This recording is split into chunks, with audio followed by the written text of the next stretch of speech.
know if you noticed before we started. Oh, look, got to get it turned around right. How about that? What is that?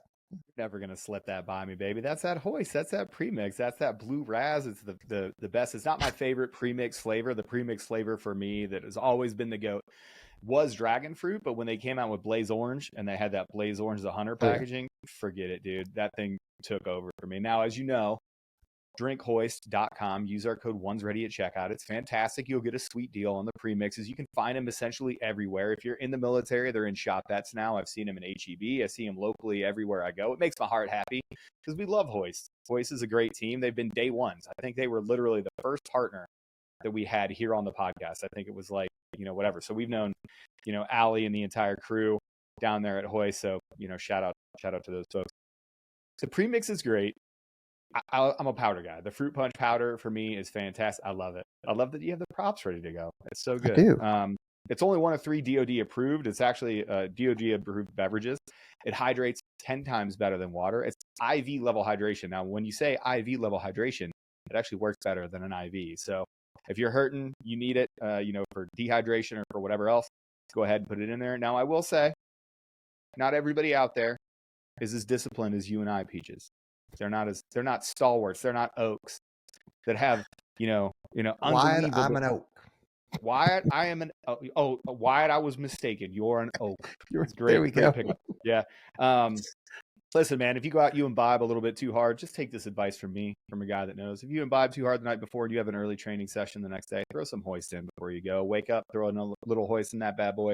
You'll be right as rain, so you can actually out-train your bad decisions. I don't recommend it, but hoist is there for everything that you need. So go to drinkhoist.com, use the code one's ready at checkout, get yourself a sweet discount.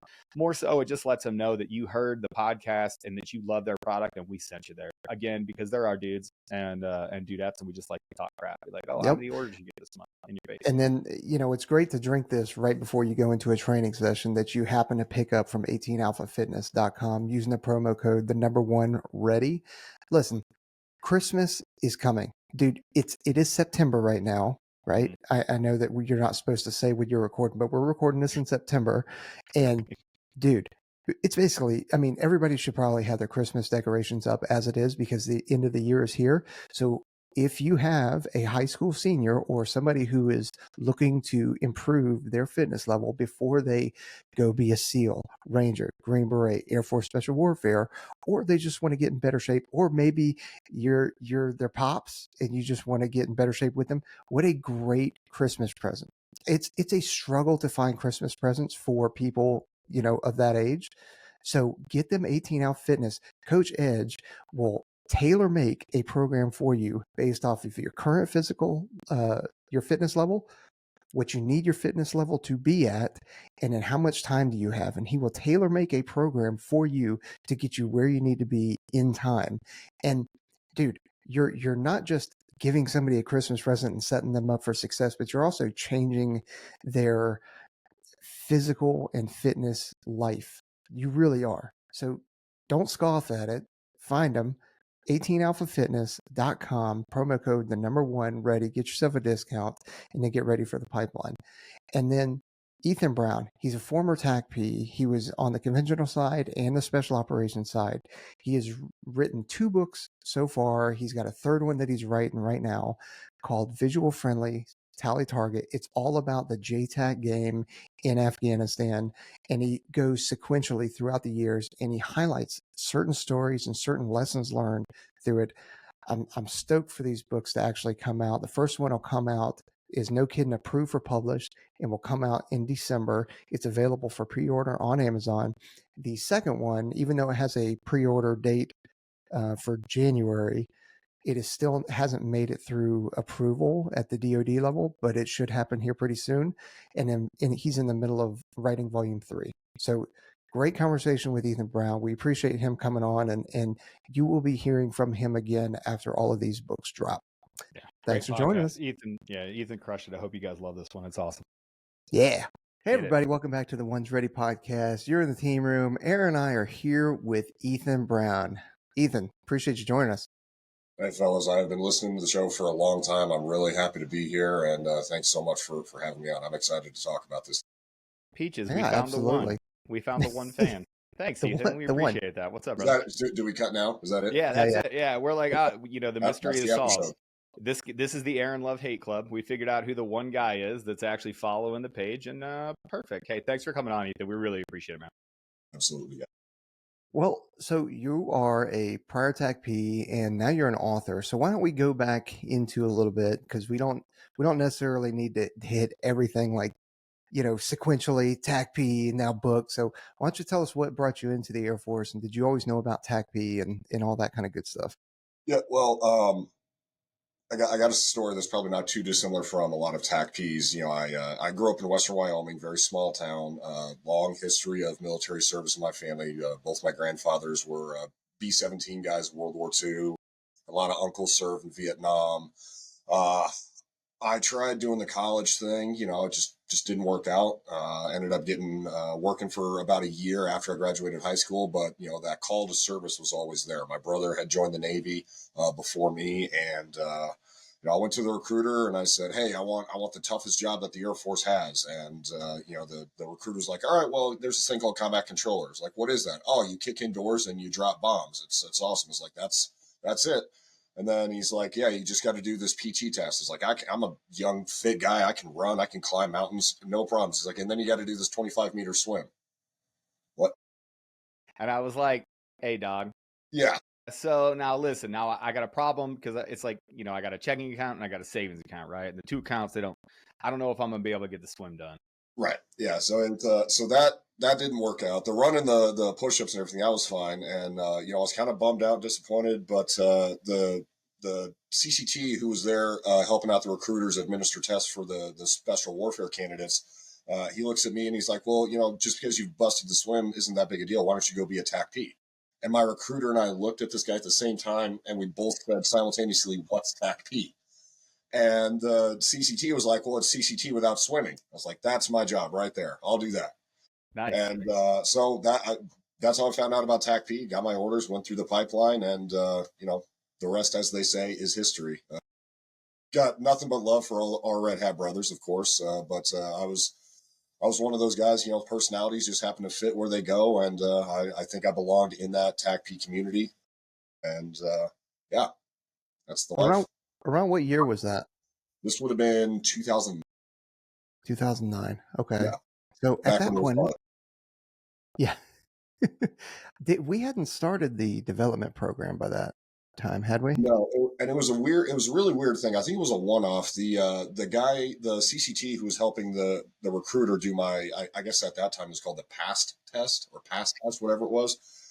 This guy, he had been coming off deployment. He was injured. It was some special duty. He was just kind of rotating around, helping recruiters out. He hadn't even necessarily been part of the recruiting gig. It's just, kid from small town. In fact, my recruiter was up in Boise or Idaho Falls, wherever it was like 4 hours from my hometown was the closest Air Force recruiter.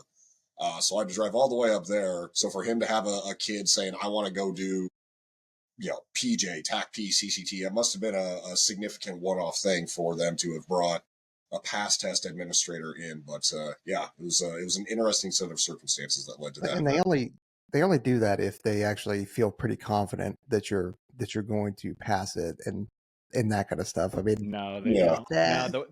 No, the way that they used to do it, there was a rule. There was a rule in the development program where if the recruiter wasn't specifically allowed to give pass tests, you had like there was a whole bunch of rules, right? Like if there was somebody within 100 miles, like if there was an operator within 100 miles, that's who had to actually administer the pass test. They had this weird rule for this long time, and in 2009, that's what they were doing. Because Yeah. I actually had to drive down. I gave a kid a pass test in England. They didn't have any recruiters that were allowed to do it, so I was in England in 2009. I got there late 2008 with Peaches, but I had to do the same thing later that year, just because I happened to be an NCO and I happened to be a dude. So it's just the way the development program ran. When you were getting ready to go in, so this is a completely different time frame, and man, I like this is burned into my memory, right? Because Peaches and I were just a little bit ahead of you on the path, which obviously makes this cooler and it's easier for you and all that. But And it was harder. Yes. Harder still when you guys Yeah. went through it. Well, Yeah, I mean, it's obviously. harder anyway because I'm a PJ and I actually went to Indoc. But you know what I mean? Like that's why it was harder for me because it was objectively a harder fucking entry. No, I'm kidding, dude. Look, I get it. I'm kidding. We had Gatorade waterfalls in our training pipeline. I get it. I'm kidding. Jealousy. I know. But you know, I love the way that, you know, visual friendly is tally target. I love the way that these three are set up, because what you did is you talked about how that air power affected all three of these, from invasions, which we were surging everywhere at that time, like 2009 to 2014. It really was a surge in all three theaters that we were doing. As you guys as you know, got to the unit, we could talk about the pipeline stories are great, but what I would really want to talk about is, like, as you get your feet wet and you're getting ready to go out the door the first time, when was the first time that you really felt like, holy crap, I am a single dude, I am a single TacP airman in the middle of this fight, and I can turn the fight, you know, in our favor? When was that first time that you felt that? It was for me, it was a bit of a. I've interviewed a lot of people for this project, a lot of different JTACs, not just TacPs, right? We got a bunch of different coalition bubbles who pop up in Volume 2, Ranger JTACs. I've got a Marine JTAC in Volume 2. Our very own Peaches here is going to be in Volume 3. You know, fingers crossed that we get everything through the DoD review. But everybody kind of has their own different sort of the aha moment when we realize, you know, the significance of what we could do on the battlefield. I make a comment in all three books that at no point in human history has an individual held as much power at their fingertips as a GWAT JTAC. You know, not Napoleon, not Genghis Khan, not Alexander the Great. Those were commanders of armies, right? Able to influence the strategic environment. But when we're talking about shaping a battlefield, to the point of your question, like, no one's ever had that much power. And for me, I got to say, it was probably it was when I was a young ROMAD, because at the time with the TacP pipeline, we had ROMADs, which were essentially forward observers, you know, supporting their JTACs who were aligned with the ground force commander. For me, I was carrying that old Rover 5, you know, that giant brick of a Oh BL my streamer, right? Sega, And Sega Game Gear, or yeah, Sega Game Gear thing. I got it to work once, and this was my aha moment. It's the one, and I'm very proud of having gotten it to work one time without Yeah. the 2-inch long antenna. Um, it was just we were out on some 6-day patrol with our army unit, and it was southern Afghanistan, 2011. Everything was just hot and miserable. I got the VDL up because the JTAC was wanting me to be able to show things to the maneuver guys I was with, and it was just this bizarre, like, I can see everything that's happening in the lives of these people that are a mile away from me and hundreds of miles from what we would think of as civilization, and it's just this synergy of capabilities in this 21st century military that I'm part of, in this nation that's still, for all intents and purposes, locked centuries in the past, right? And it's just this weird fusing of timelines, right? You know, old history and then what we're able to provide, and it's like, huh, I can tell that is a lighter colored head wrap on that individual. But it was just this weird, like, wow, look at what we're capable of.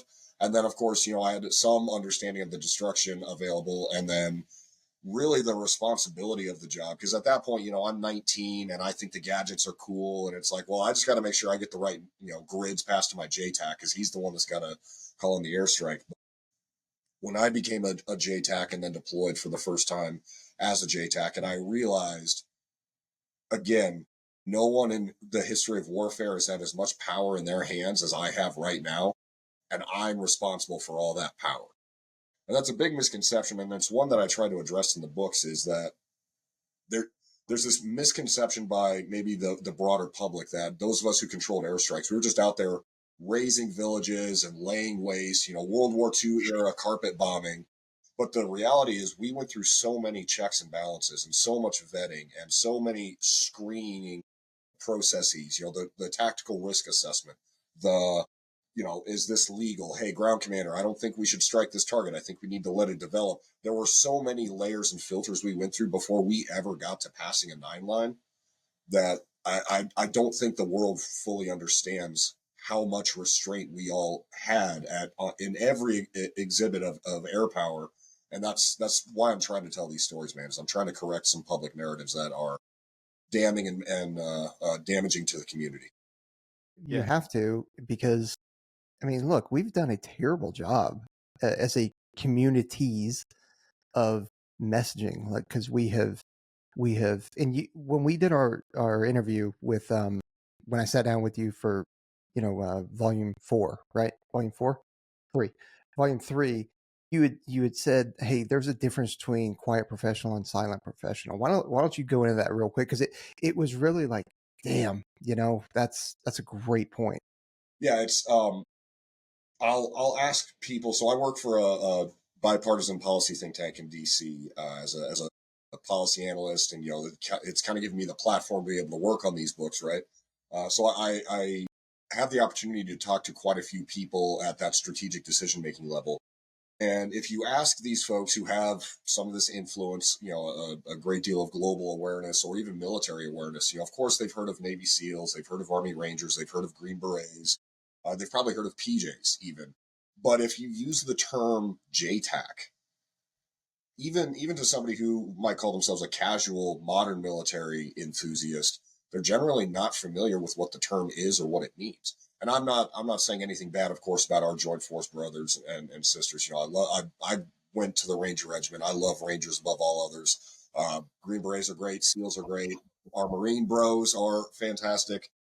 But those communities did a fantastic job of, if you want it, for lack of a better term, branding, right? You can find books about Navy SEALs. You can find books by Rangers, by Special Forces.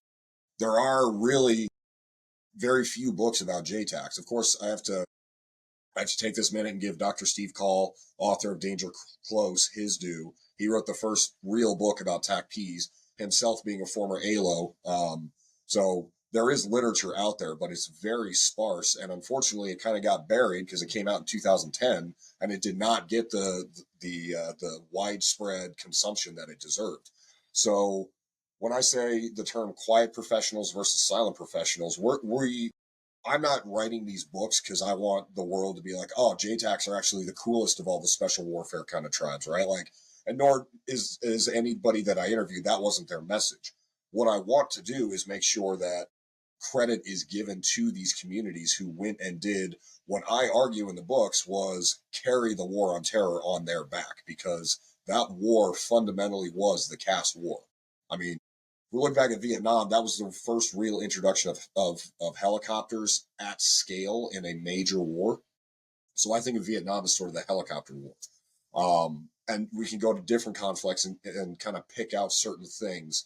Air power was really first heavily integrated in World War II, as an example, right?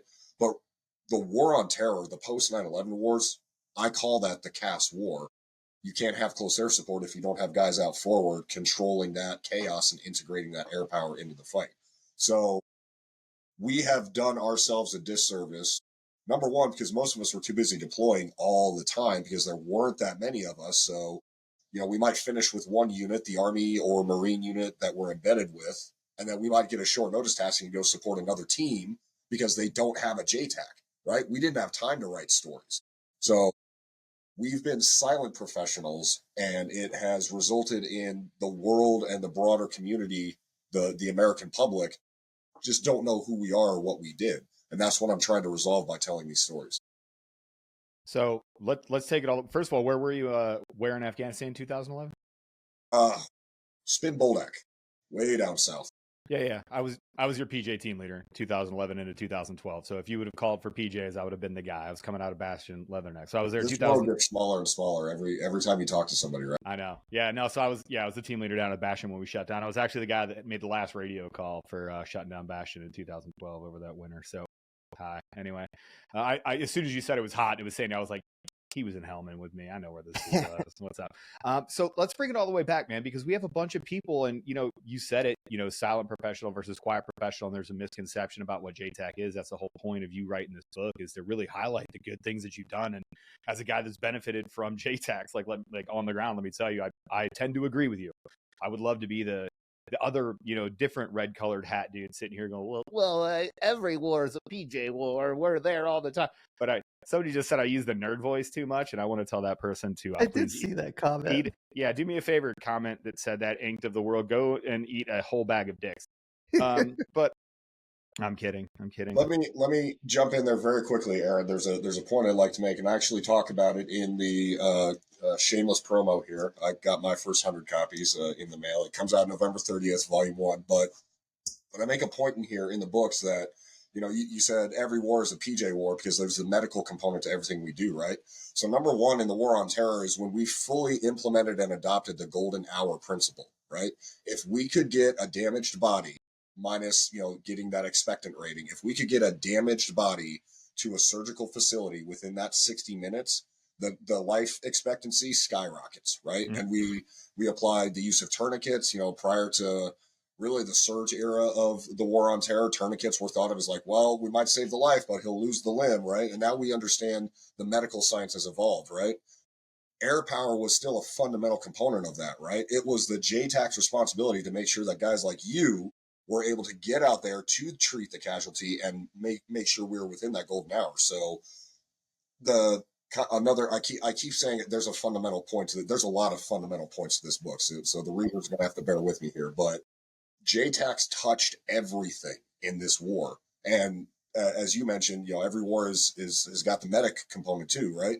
Even though I was not a medic, if I didn't do my job, you wouldn't have been able to go do your job and save all the lives and prevent all the casualties that I'm sure you were responsible for. There was a role for all of us in that war, and JTACs truly put the joint in that joint war. So that's a point I wanted to make about, how all of our paths and the threads of this tapestry, they all wove together.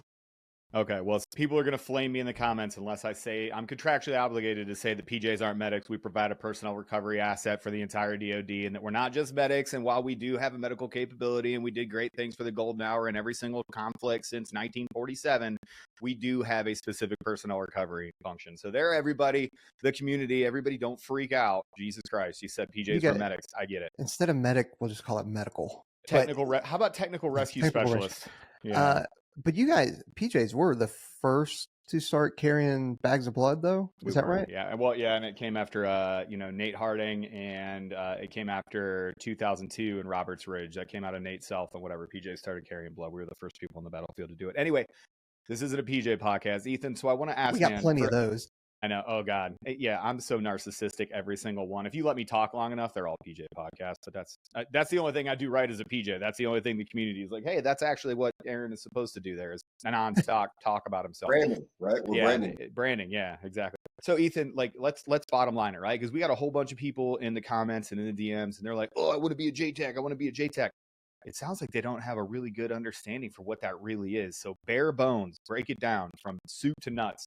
Man, what is a JTAC and what is your responsibility as a JTAC?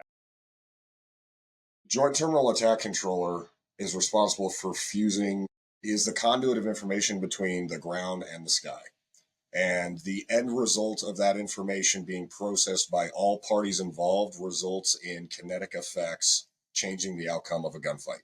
Or at scale, it's not just a gunfight. In volume 1 of this book, there are large scale battles between small American units and vastly numerically superior adversary units. There's one chapter I'll reference in particular. It's the Battle of Debecca Pass in April of 2003 by a TacP named Lance McGuire, who, with a special forces team and a handful of Peshmerga, went in and wiped an entire Iraqi armor battalion plus in a heavily fortified position in northern Iraq before American forces got to Baghdad. That's what the JTAC does. They take air power and can alter the paradigm of the battlefield using air power, using situational awareness, using that conduit position. The aircraft can see things we can't. We have that three-dimensional ground truth perspective that is critical to those pilots releasing munitions on the battlefield. But if there's not that single point in between the earth and the sky, making sure everybody understands the dynamics and clearly understands. It's one thing to pass information. It's another thing entirely to make sure people understand that information, and you have a very narrow window of time in which to do so. That's the role of the JTAC. And there's another role that I would argue is extremely important, and it goes back to that misconception I spoke about earlier. Some of the most important stories I've told in this trilogy across all 3 books is not always about a JTAC getting to saying cleared hot on the radio. Some of these chapters don't involve a single bomb getting dropped, which is weird because it's all about close air support and airstrikes, right? But these stories are meant to exhibit the restraint showed by, in many cases, a very junior Air Force enlisted member talking with a ranking Army ground commander. And the advice given, the tactical recommendation is, we need to wait and let this situation develop. And in some instances, it turns out that the assessed threat in that particular scenario were other Americans who didn't have comms and never turned on their IR strobes or whatever the Jesus Christ. circumstance is, right? So it was that moment's hesitation, because not all the information, as the JTAC is processing these things, like, this just isn't right. I know they've got weapons. We can see them maneuvering. But this just, I don't have all of the info I need. I can't recommend an airstrike. And then a few minutes later, turns out, hey, there's, whichever squad that we haven't had comms with for the last 20 minutes. That's what a JTAC does. It's not always about calling in the airstrikes. It's about protecting the force and ensuring mission success. Again, Yeah, I was going to ask you. Yeah, I was going to ask you if there was any kind of fratricide or anything like that in any of these, because it's not something that we like to talk about. I mean, it's good to learn those lessons, and Well, we see it whenever there's accident review boards that come out, and or accident investigation boards and stuff like that. But cover it. I'm glad you brought that up. That it would not benefit the community for the sake of us holding ourselves up to historical review if I did not address the fact that, yes, civilian casualties occurred, fratricide occurred, collateral damage, despite all this amazing technology we developed over the course of a 20-year war. Yes, those things did happen. There was the hospital strike in Kunduz in 2015. It was just simply Guess where I was in 2015? Scenario. What's that? Guess where I was in 2015? Kunduz. We took the airfield back, and I'm telling you, like, I'm not a mission magnet specifically, but if you just draw a box around where I am, you're like, wow, this whole area was bullshit. I bet Aaron was there for his deployment. So it's at least the teams are happy when I'm there because there's stuff to do. The Kunduz ops in 2015 were rowdy. 500 to 600 Afghan commandos flooding into an area that we did not own in order to kill fighters that were coming across the border there. And the first thing that happened as we were starting to plan that was the hospital strike, and it was just an absolute shit show. It's so many things that went wrong on that mission, and even me, as I very broadly glance over it because even I wasn't able to get all of the info, but it was important to talk about it and put it in the context of here's what it means in the casserole. There was the incident of the JDAM strike that nearly killed Hamid Karzai in 2001. What a lot of people don't understand is that the equipment involved was part of how that incident occurred. And for those of us, in the later generations, I use the PSN 13 Dagger GPS. And for, those who are already in the community or have familiarity with this piece of equipment, when you turn that device on, the very first thing you have to do is acknowledge a message, manual, push the enter button.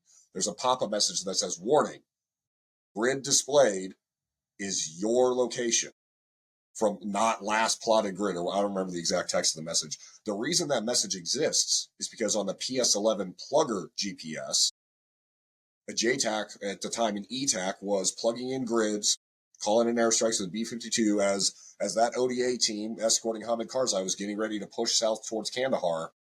And of course, the batteries died. Well, they had never used this type of equipment or these types of weapons in a CAS scenario before. This was the GPS guided, the GBU 38s, the 31s, the 32s, the JDAM package. It's a GPS guided munition. When it's mounted to an aircraft, it's meant to be thrown at a target from a long ways away as an interdiction type of tool. It's not meant to be put right next to friendlies. That's not the way it was designed. So these JTACs very early on had to sort of innovate, be like, well, I've got a GPS and I've got maps that are 100 years old, so we're going to try to geo-rectify some of these things and make it work. And of course, the batteries died as this ETAC was plugging in coordinates. And the grid that pops up was not the grid he had plotted when the batteries died. It was his grid. That was the loss of data that led to the B-52 releasing a JDAM. And I'm not saying anything bad about the B-52 guys, right? This is 2001. We're first time going into this country, first time using this equipment. These are all the things that can go wrong. And in this instance, this one thing went wrong. And even when the JTACs are doing everything else right, that one little thing can fundamentally alter the gunfight for the worse. So yes, in the books, I do address the issues of fratricide. Another example is I talk about the remote strike in August of 2021. There Mhm. wasn't necessarily a JTAC involved with that strike that killed the Afghan aid worker and 13 civilians.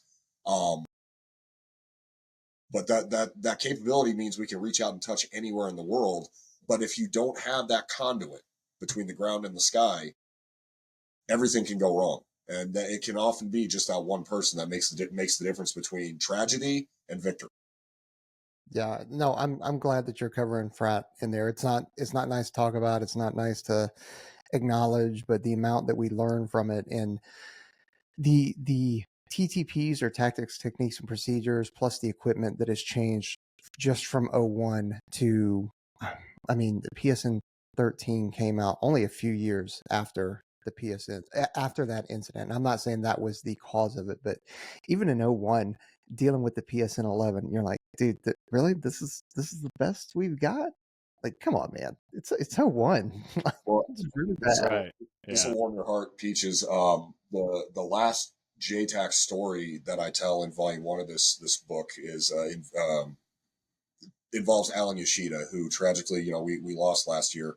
Um, Alan was out there when that bomb smacked, nearly killed Karzai, and he spent the rest of his life, literally the rest of his life, helping develop the situational awareness technology to prevent something like that from ever happening again. And this last chapter, TacP named Schleich, uh, was the guy who got to go use this first iteration of the technology that would become ubiquitous for the rest of us in the community, right? The situational awareness tools, the moving imagery, things like that.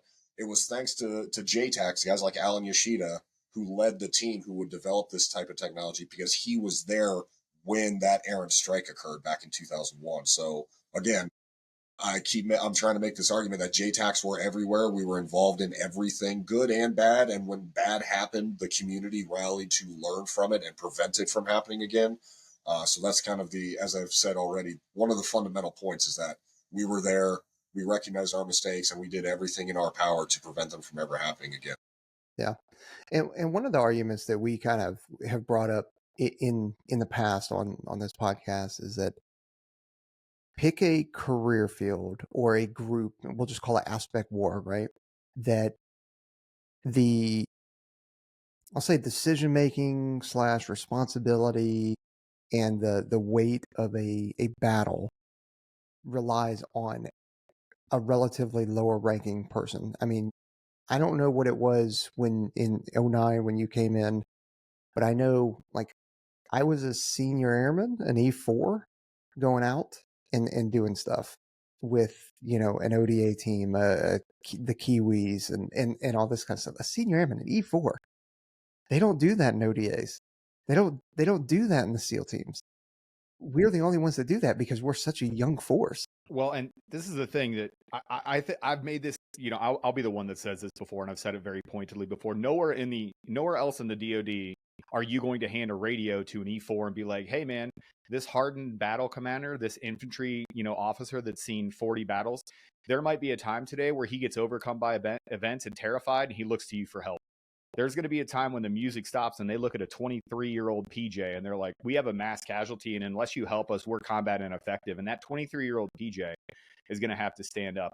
I've said it before, but I'll say it again. I have never one time went out on a mission and been like, all right, I need one SEAL. We need one SEAL or this thing can't happen. You know what, though? I've looked at everybody and be like, if you don't give me a JTAC, we can't go. I've looked at people and been like, hey, man, for this overland, like, I got to have a JTAC and ISR. Like, I have the PJs. We're fine. We're good there. But we got to have a JTAC. We got to have ISR. It's mission critical. And that's what we do in the Air Force. That's what we do in Air Force Special Worker. Like nobody else. We are mission essential personnel across the board. I've never one time. I love Ranger medics. You know how many times I've ever asked for a Ranger medic to come out with me anywhere? Zero.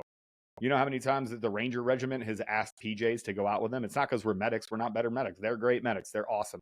They're freaking fantastic. Depending on who you ask, they've never lost a casualty ever in the history of GWAT. But they still need PJs. They still need JTACs. They still need TacP. They still need CCT. And that's just the value proposition. I'm sorry if that offends anybody, but I don't really care about your feelings. That's just the facts from 20 years of GWAT.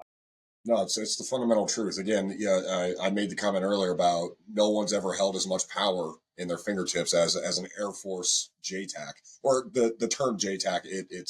It spans multiple tribes within this very small Yeah. community, and of course, the preponderance of JTACs belong to the Air Force, mostly TacPs, and then that very strong cohort of controllers, right? And you're absolutely right, man. Like the way Air Force Special Warfare builds its, I very hesitantly use the term operators, is unique across the special operations community. And I don't necessarily have an academic explanation for it because honestly, I just haven't explored it that much, but it's really fascinating um, difference, for lack of a better term, just that one off. Like the Air Force guys are always the one off.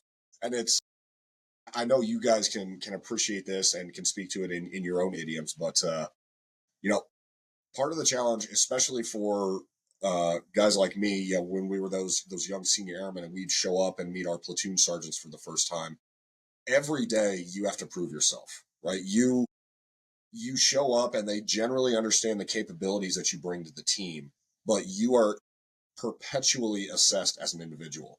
And on the day or night when you do your job and that Ranger platoon gets back on the helicopter at 100% manning and they got the target or they did the raid successfully, well, now you're their Air Force guy. And God help the anybody else that makes fun of that Ranger platoon or that SF team's Air Force guy, right? That I've never seen knives come out that quick than when somebody made what's this Air Force guy doing hanging out with you? I saw some angry Ranger privates turn and ready to jump a body. Yeah. Just because it's like, that's our JTAC, you leave him alone, right? Well, And Kevin that said that a little bit fusion, too. Yeah, yeah, Kevin from Surf Brigade came on. Kevin Lalaberte came on. And he's he was talking, and it was funny to watch the comments too, where he would talk about like, hey, when you finally earn your keep with that team, when you finally ingratiate yourself to that team, and we had like good friends that were just like, oh, so the Air Force constantly has to prove themselves, huh? Air Force isn't as good. No, that's exactly what we're saying. Like use the one SEAL example that I had from before. What's the first day of that one SEAL inside of a special tactics team room going to look like? It's a whole bunch of dudes being like, oh, SEAL, huh? Let's see how you PT. Let's see how you shoot. Let's see how good you are at your job. What are you here to do? Okay, well, we're going to run an FMP and we're going to put you into it. We're going to see if you keep up with the team. And then if that guy crushes it, then you're like, all right, come here, you. Come here, you little Navy guy. Like that's exactly what's going to happen. But that's the goodness there. That's a meritocracy at work. That is joint operations inside of the DoD where every single person is elite. And I use that word specifically. You are at the top of your game. You are unlike any other person, any other animal on the face of the planet. You're able to wield death appropriately and judiciously, as you said earlier. Most of the JTAC job is making sure those people deserve to die. And as soon as they do, you're the person that wipes them off the face of the fucking planet, which I'm here for, to be quite honest with you. I don't know. That was a good little bow on that one. So Ethan, what you've interviewed? What? How many people now? shoot at this point. We talked about it during your interview. Yeah, it was like I'm up to like 122, 123 between JTACs. Volume 2 takes some pretty interesting asides. So let me kind of explain how the trilogy is sort of shaped up. And I want to stress this point that yes, my name is on the book, but I will be taking absolutely zero credit for any success to these stories getting out to the world. All I did is take notes and let you guys talk and tell me the stories. So really, I'm just the AI assistant here. Um, but the books really kind of holistically became three unique pieces to this puzzle where you could almost pick any one of them up randomly. You don't necessarily have to read them in order, although it is chronological.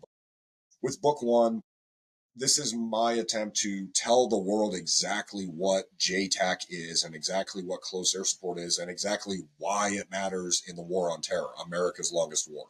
So it's a very technical. It explains a lot of the weapons, the capabilities, and of course, there's the stories interspersed to highlight the stress and the intensity of the moments.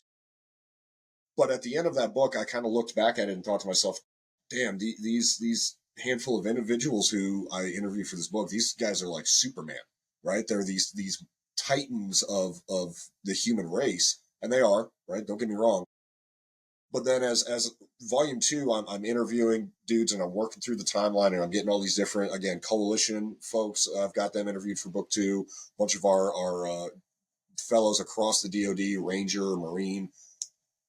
The subplot that emerged for volume two is that it became very interpersonal. And for volume two, I interviewed a psychologist from the special operations wing because I wanted to, I understood, having been a cadre for some assessment and selection programs for conventional TacPs and ALOs crossing over to special warfare. I had some of that backgrounder info about the psychology behind the selection process, but I didn't want to just regurgitate from my own memory. So I interviewed a behavioral psychologist to talk about what are the nuts and bolts, what are the boxes that Air Force wants to check when they're assessing these candidates, like what are the things that makes a JTAC tick. So volume two became a very intimate, personal exploration of the mind of a JTAC. And of course, we have to talk about PTSD as a part of that, and compartmentalization and how that affects our long-term health and wellness. And then volume three, as much as I hate to say it, volume three is pretty angry and critical of the war writ large, which, these books are about JTACs, but I'm also trying as a policy analyst working for a policy think tank, I am trying to make that grand strategic review of the longest war that we've ever fought in, right? So these three books are unique, and each one kind of emerges with its own sub-narrative. But, like I said, I want to make sure that the credit is given to the guys who interviewed for the books. It has nothing to do with what I've achieved with writing these things, but they're all very special. They're all very unique, and they all kind of tell a different perspective of how this war became etched into our national memory. Yeah. Right.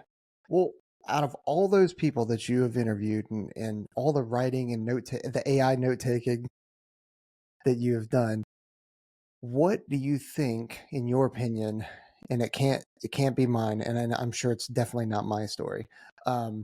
What is your favorite story out of the bunch? Right? I mean, that These is are the such a hard difficult questions, question. baby. How Ow! about just one that you remember then, if How about a that's, you know what I memorable mean? one, right? Yeah. Oh my One where you're goodness. like, "Oh my god, dude, that's crazy." Do you want to? Because I'll tell you, like, and I'm gonna do this so that you got a chance to think. But like, when we've have people like Tommy Case on, and he goes through Haditha Dam and goes through all these things, you're like, dude, I Will don't Markham. rate. Will Yeah. Markham told the story of sitting in Yep. that tower. You know what I mean? At the same time as Yosh in a different part of the country, and those guys that went in there on that first one with the triple nickel and some of those other stories. We've had Scott Zastro on, Yeah. where in the Degueo, he talks extensively about how Will Markham was the one person. You know what I mean? They did that team. For folks that haven't listened to the episode, go listen to Scott Zastro's episode or the one on tourniquets because that one's hilarious too. He talks about how, the Army thought it was going to take, multiple battalions, a year or more. And Will Markham, through the leverage of air power, did what they thought was going to take a year in like 6 weeks. That is astounding. To answer your question, Peaches, what's my favorite story? It hasn't been cleared by the DoD for me to talk about it yet. Oh man. So you guys are just going to have to read the books when they come out. Well, now what if I told you that we are the official, unofficial podcast of the Air Force, and nothing that we do is approved by basically anybody, even our friends? You want to listen to it now? So keep it in the book, man. I can't wait to read that story when it comes out. Yeah, I did want to hit one question though. You mentioned the the connection that you have even with our partner forces and our sister service, and you talked about, especially in the third book, and this is something that I can't wait to get knee deep into this third book, because I also have some very strong feelings about the entire GWAT. But as we look at the retrograde and we look at what happened afterwards, when we started talking about getting our friends out of there, getting those partner force folks out of there, did that make a little bit more sense when you were talking to the psychologist about those interpersonal bonds that you forge, and like when you put it in the context of looking at how we went through the retrograde and then the subsequent humanitarian need to get all of our friends and allies out of there? Like, did those two things make a parallel with you, or is that just me being super thinking on the podcast? We're kind of getting into some third and fourth levels of thinking about this problem here, which I love the primer. man, the connection between the withdrawal and the transition to the humanitarian mission in the final hours. When I talk about Volume 3 being very angry and being a very concerted criticism, of the war writ large, of the decisions through the withdrawal, what have you, and this is actually something I've written other material on that's been published, is that it goes back to that sense of responsibility, right? The JTAC is not the all the power in the joint force in terms of when you're out there on the battlefield. It's the ground force commander who buys the bomb, right? We've heard that expression before. And I use this term in book 1, actually. I think it's original. I'm quite proud of it. And I'll share it here. It's that Harry Truman, former US president, had a placard on his desk and it said, "The buck stops here." And the expression I use in the book is, the buck stops with the ground force commander, but it is spent by the JTAC. Buck being the term for a dollar, whatever. So the ground commander bears the responsibility for all the weapons that go from an aircraft to the ground, as well as the direct fire weapons of the 4C commands. But it's the JTAC who has to execute. So no matter what, the JTAC is still ultimately responsible for the most devastating weapons in human history. And when we talk about the withdrawal and the change of mission, again, JTACs were literally nonstop involved in that process, even though the use of air power, and I can't necessarily talk about it right now. Again, it's still got to go through its clearances, but there was a lot of air power things happening in those final months, weeks, days, hours, minutes, until that last American set foot on that C-17 to take off from the airport. And it continued afterwards as well, I might add. JTACs were there, and they were part of it. So there's this whole sense of, so what, why? Like, why did we leave all of that blood and treasure behind, and our buddies that some of us had to carry in pine boxes onto a C-130 ramp, and we get to the end of 20 years and it's like, we left so much there, and for what? Right? So the anger and the bitterness I talk about that really manifests in book 3, the JTAC community very uniquely still carries the burden of that war, because when I get into the strategic assessment of the post 9/11 wars, and I use these JTAC stories to kind of navigate start to finish, nobody had more influence over the war than JTACs, right? And part of what I argue impacted our strategic and policy thinking was that we were so effective on the battlefield as JTACs. Our ability to shape gunfights, our ability to enable joint forces to move, shoot, move, communicate, and maneuver onto targets and dismantle these terror networks and take these high value targets. Or you mentioned Tommy Case, right? Like, a Ranger company took the Haditha Dam, for crying out loud. We were so effective at the tactical level that when you zoom back to DC or Brussels or London or these other national capitals, policymakers see that success at the tactical level and they misunderstood it as operational and strategic gains. And that's part of the responsibility that we carry, is we know how effective we were and we understood our importance in this war.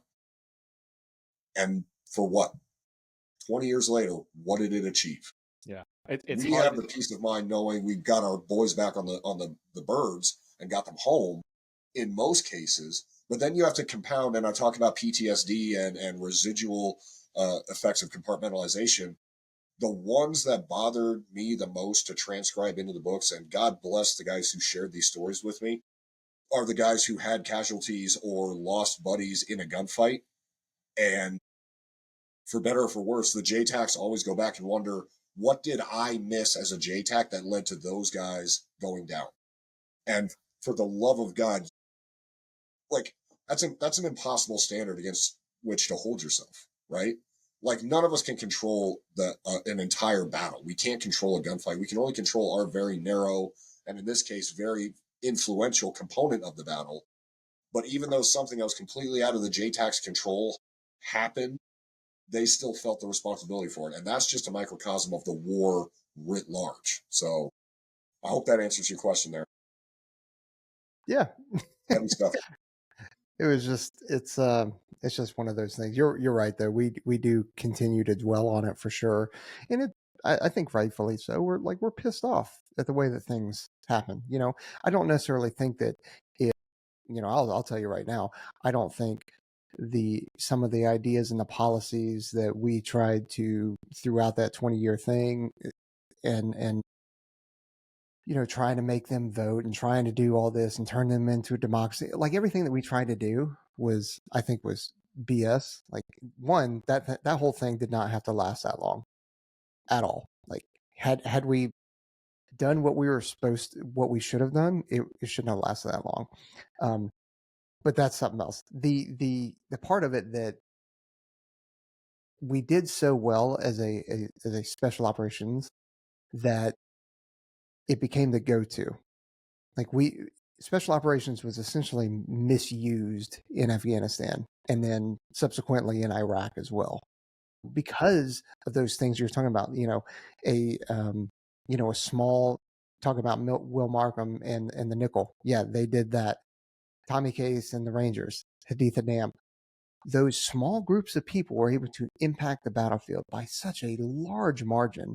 And then it's like, well, you guys can just go do this anywhere and everywhere and that kind of thing. It's like, no, it doesn't work like that.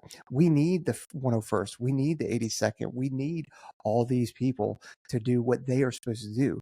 Special operations doesn't have the depth to be able to do that, Well, and we're just not designed that way.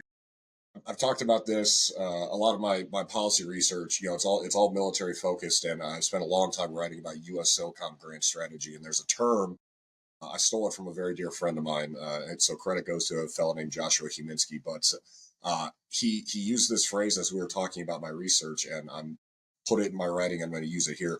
When every problem started to look like a nail, soft became the hammer, and it got used and abused. And now look at where we are in the post counter-terror, post war on terror. We've pivoted to this thing we're calling strategic competition, which is now this umbrella that's everything, right? We're not doing counter-terror. Now we're doing everything. Well, and the funny thing about, just to interrupt you here, the funny thing about it is it's a return to everybody's primary mission set. Everybody's like, oh, that's cool. Well, the Marines are going to do the littoral space and the SEALs are really going to focus on underwater and maritime. Like, you mean the SEALs weren't supposed to be banging around doing direct action raids in Afghanistan for 20 years? Oh, really? You think that the Army Special Forces teams and groups should have been focusing on foreign internal defense and their primary functions of things? Oh, you mean PJs aren't meant to be riding around with SEAL teams on the ground just doing stuff? Like, yeah, it's cool.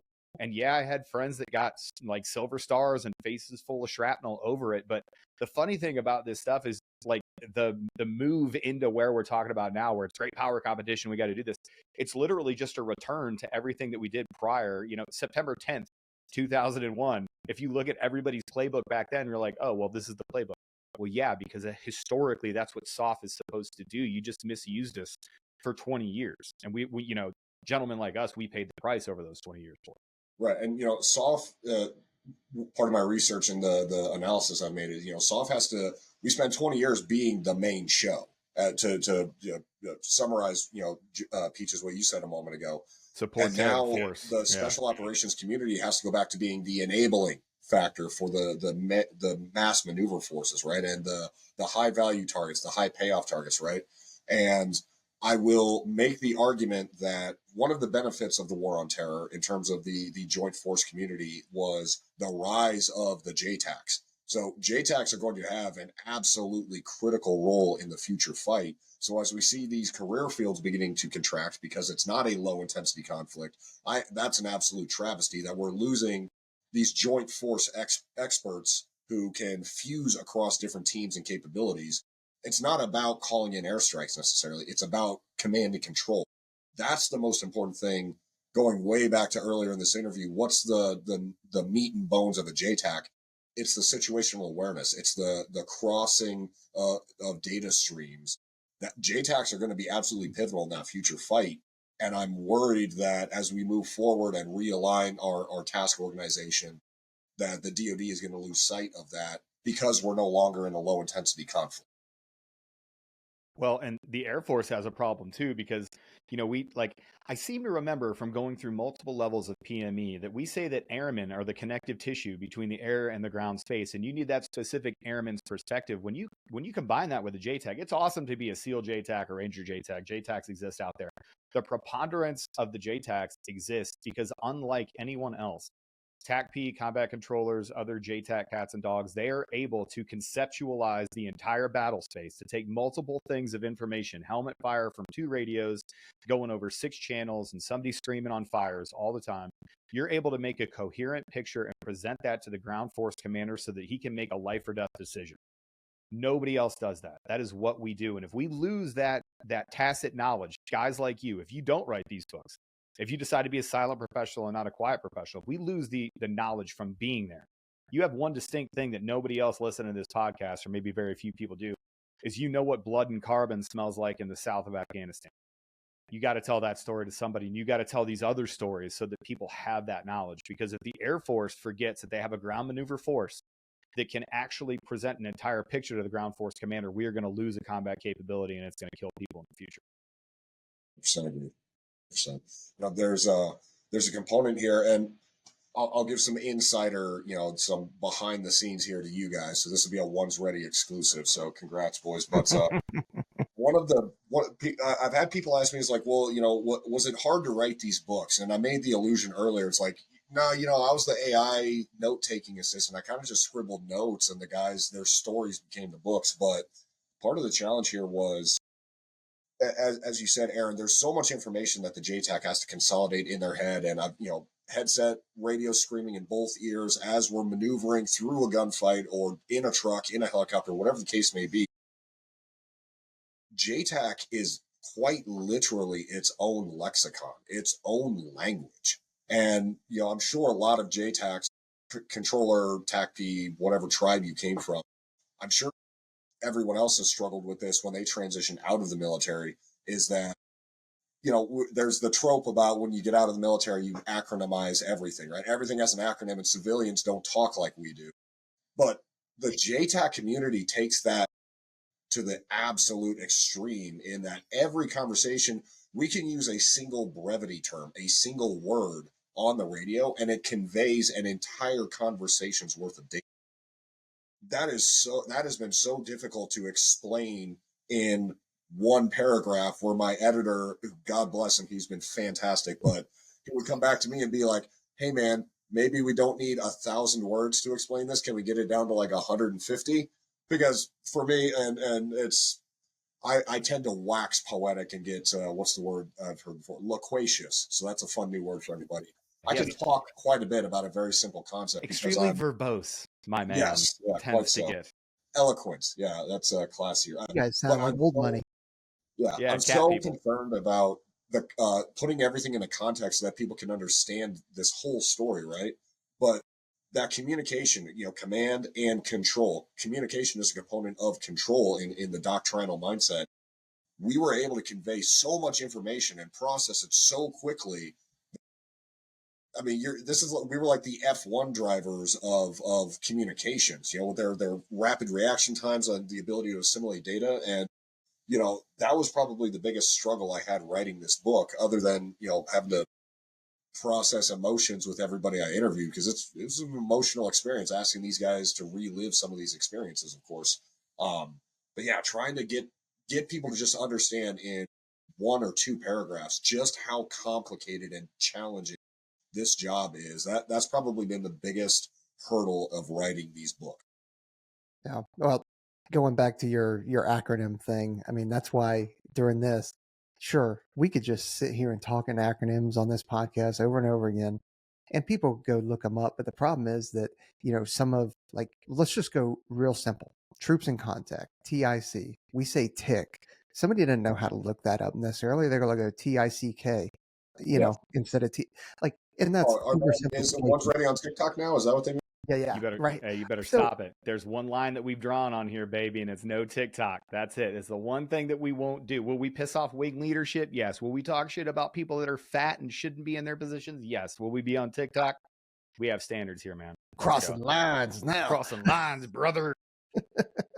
Yeah, Dude, I don't sweat it, man. I get caught off guard almost every podcast where I'm sitting here going like, sure, I could just say TTPs, I could just say CAS, I could just say JTAC, but it's like, okay, close air support, tactics, techniques, procedures. Like it's just a mouthful, and then sometimes I'll be on here and there'll be an acronym, and I go through and I'm like, I actually don't know the no kidding word for that. Obviously, I know what it is, but I'm like, Hold, I got a great one. So this is a stump the jump question. This is just a total, we're getting ready to close here, but Peaches, I'm gonna mark this down. So I'm gonna put this mark here at 22, and I'm gonna put it out to all of my friends. We all know these things, right? We all know that there's these acronyms that we have.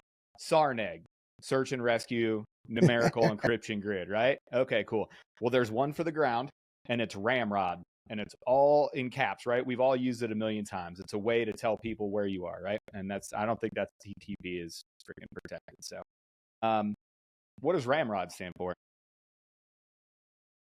It's an open question. I want to put it out to everybody. I want you to tell me in the military system, when we start talking about this, what does the word ramrod stand for? I don't know.